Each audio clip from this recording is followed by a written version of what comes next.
A Tale of Two Cities by Charles Dickens. Book the Second, The Golden Thread. Chapter 10. Two Promises. More months, to the number of 12, had come and gone, and Mr. Charles Darnay was established in England as a higher teacher of the French language who was conversant with French literature. In this age he would have been a professor. In that age he was a tutor. He read with young men who could find any leisure and interest for the study of a living tongue spoken all over the world, and he cultivated a taste for its stores of knowledge and fancy. He could write of them, besides, in sound English, and render them into sound English. Such masters were not at that time easily found. Princes that had been, and kings that were to be, were not yet of the teacher class, and no ruined nobility had dropped out of Tellson's ledgers to turn cooks and carpenters.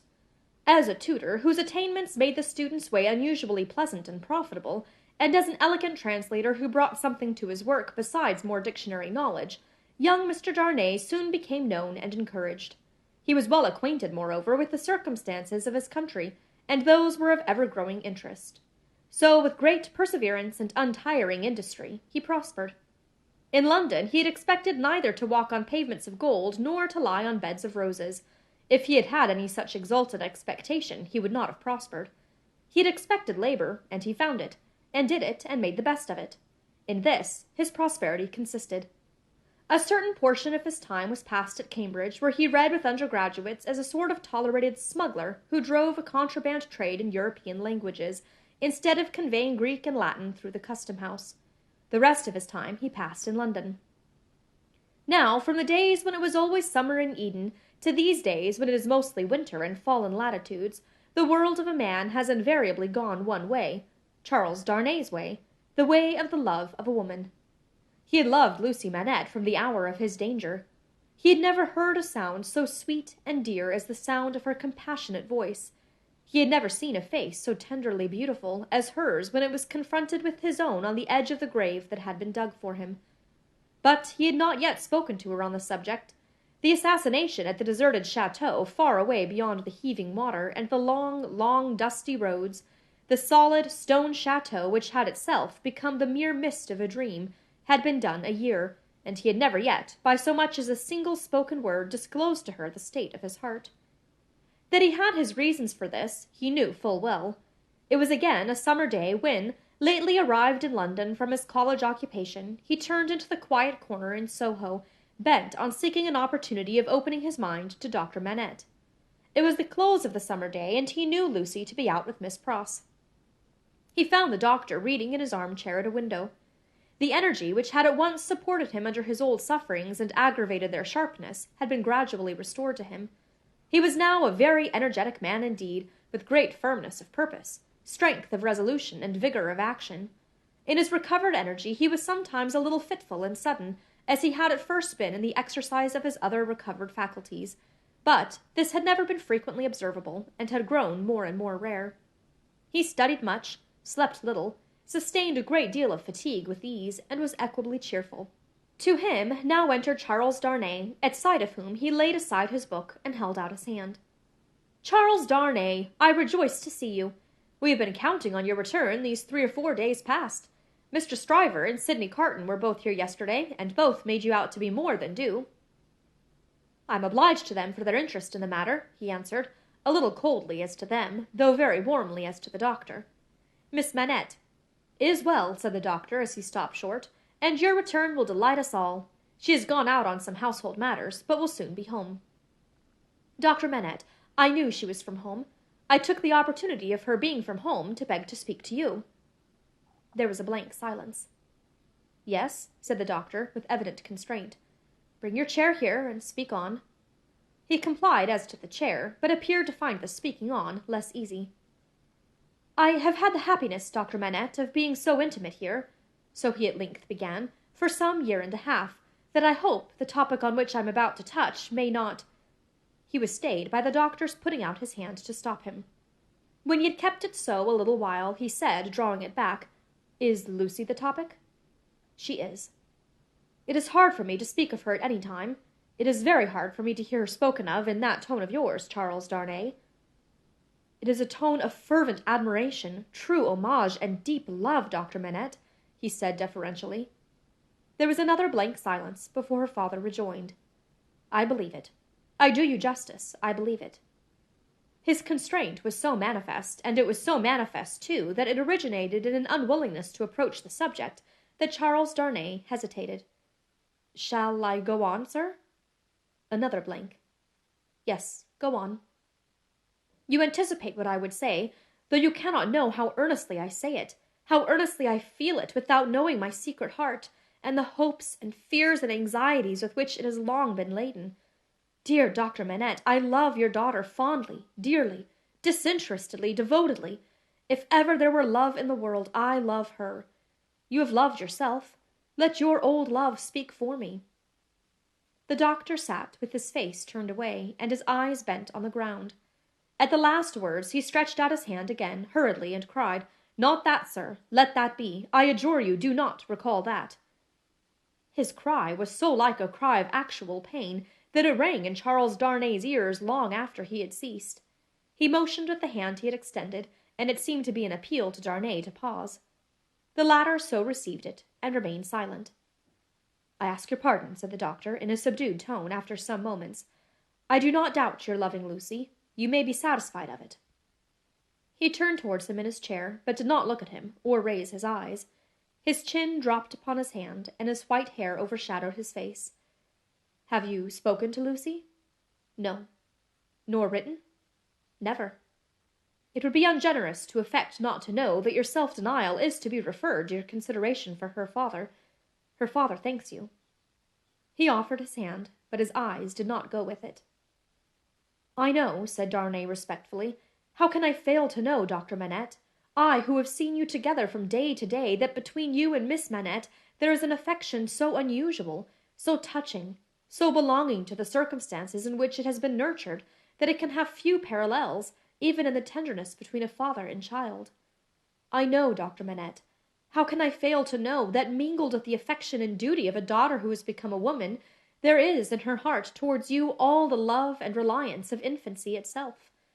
I know that, as in her childhood she had no parent, so she is now devoted to you with all the constancy and fervor of her present years and character, united to the trustfulness and attachment of the early days in which you were lost to her.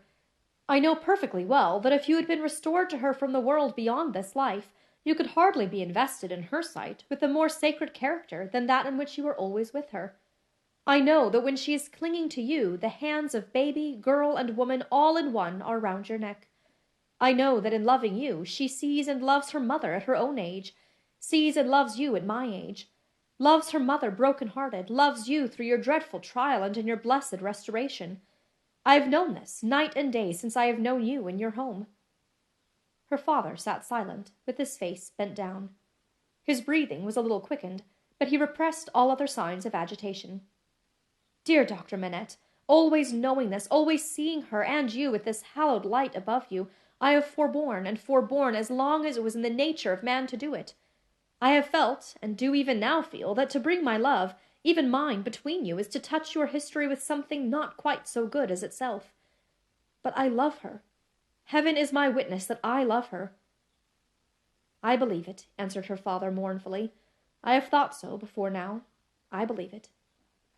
But do not believe, said Darnay, upon whose ear the mournful voice struck with a reproachful sound, that if my fortune were so cast as that, being one day so happy as to make her my wife, I must at any time put any separation between her and you, I could or would breathe a word of what I now say. Besides that I should know it to be hopeless, I should know it to be a baseness.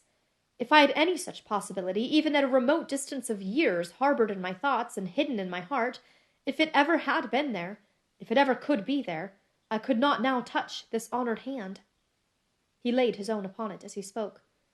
No, dear Dr. Manette, like you, a voluntary exile from France, like you, driven from it by its distractions, oppressions, and miseries, like you, striving to live away from it by my own exertions and trusting in a happier future.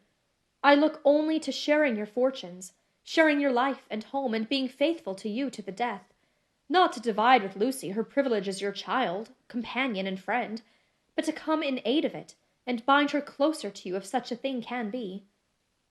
His touch still lingered on her father's hand. Answering the touch for a moment, but not coldly, Her father rested his hands upon the arms of his chair and looked up for the first time since the beginning of the conference. A struggle was evidently in his face, a struggle with that occasional look which had a tendency in it to dark doubt and dread. You speak so feelingly and so manfully, Charles Darnay, that I thank you with all my heart, and will open all my heart, or nearly so. Have you any reason to believe that Lucy loves you? None. As yet, none. Is it the immediate object of this confidence that you may at once ascertain that, with my knowledge? Not even so. I might not have the hopefulness to do it for weeks. I might, mistaken or not mistaken, have that hopefulness tomorrow. Do you seek any guidance from me? I ask none, sir, but I have thought it possible that you might have it in your power, if you should deem it right, to give me some. Do you seek any promise from me? I do seek that. What is it? I well understand that without you I could have no hope. I well understand that even if Miss Manette held me at this moment in her innocent heart, do not think I have the presumption to assume so much, I could retain no place in it against her love for her father. If that be so, do you see what, on the other hand, is involved in it? I understand equally well that a word from her father in any suitor's favor would outweigh herself and all the world, for which reason, Dr. Manette, said Darnay, modestly but firmly, I would not ask that word to save my life. I am sure of it. Charles Darnay, mysteries arise out of close love, as well as out of wide division. In the former case, they are subtle and delicate, and difficult to penetrate. My daughter Lucy is, in this one respect, such a mystery to me, I can make no guess at the state of her heart. May I ask, sir, if you think she is— As he hesitated, her father supplied the rest. Is sought by any other suitor? It is what I meant to say. Her father considered a little before he answered. You have seen Mr. Carton here yourself. Mr. Stryver is here too, occasionally. If it be at all, it can only be by one of these. Or both, said Darnay. I had not thought of both. I should not think either likely. You want a promise from me. Tell me what it is. It is, that if Miss Manette should bring to you at any time on her own part such a confidence as I have ventured to lay before you, you will bear testimony to what I have said, and to your belief in it. I hope you may be able to think so well of me as to urge no influence against me. I say nothing more of my stake in this. This is what I ask. The condition on which I ask it, and which you have an undoubted right to inquire, I will observe immediately. I give the promise, said the doctor, without any condition. I believe your object to be purely and truthfully as you have stated it. I believe your intention is to perpetuate, and not to weaken, the ties between me and my other and far dearer self. If she should ever tell me that you are essential to her perfect happiness, I will give her to you. If there were— Charles Darnay, if there were— The young man had taken his hand gratefully. Their hands were joined as the doctor spoke. Any fancies, any reasons, any apprehensions, anything whatsoever, new or old, against the man she really loved, the direct responsibility thereof not lying on his head, they should all be obliterated for her sake. She is everything to me. More to me than suffering, more to me than wrong, more to me— Well, this is idle talk. So strange was the way in which he faded into silence, and so strange his fixed look when he had ceased to speak, that Darnay felt his own hand turn cold in the hand that slowly released and dropped it. You said something to me, said Dr. Manette, breaking into a smile. What was it you said to me? He was at a loss how to answer, until he remembered having spoken of a condition. Relieved as his mind reverted to that, he answered. Your confidence in me ought to be returned with full confidence on my part. My present name, though but slightly changed from my mother's, is not, as you will remember, my own.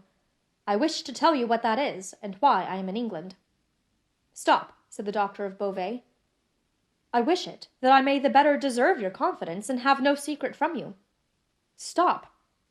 For an instant, the doctor even had his two hands at his ears, for another instant even had his two hands laid on Darnay's lips. Tell me when I ask you, not now.